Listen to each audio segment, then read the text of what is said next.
কিন্তু আমি আল্লাহ তোমাদের গুনাহ গোপন রাখি। তোমরা এই যেমন আমরা কত খারাপ কাজ কথা করতেছি ঠিক সাক্ষী দুর্বল কি ভাই, হয়তো তুই জানিস না বা তোরটা আমি জানি না, কিন্তু আল্লাহ ঠিক জানতেছে যে আল্লাহ যদি তোর কাছে এই মনে তো তোর মনে একটা গোপন খবর আছে, যে তুই কেউ শুনলে তুই মৃত্যুবরণ করতে লজ্জায়। তোর দিক আচ্ছা তুই তোর দিক জন্য আমি তো আমার অফিস কি ভাই, তাহলে কি আর একটা সিরিয়াল তোর ফেম করবো নি?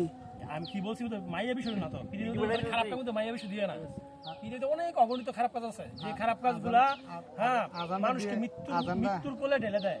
তখন আল্লাহ বলছে যদি তোমাদের গুনার গুনাহ যে পরিমাণ, এই গুনার খাতা যদি আমি খালি মানুষের সামনে তুলে ধরি, হাসরের ময়দানে তোমরা নিজেরাই তোমাদের নিয়ে সাক্ষী দিবা যে আল্লাহ আমি অনেক বড় ভুল করছি, ঠিক আছে? তোমরা মৃত্যু করো তোমরা। একটু পরে কম আমি এটা কথা হাদিসে আছে কথাটা, হাদিস নাম্বার কই দিমু ক বুঝবি না।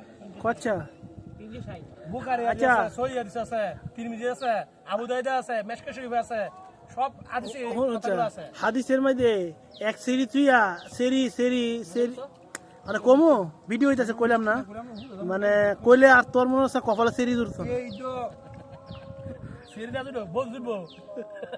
আরে একজন কইছিল কি জানিস তুই? আরে তার ভিডিও বানাইতেছে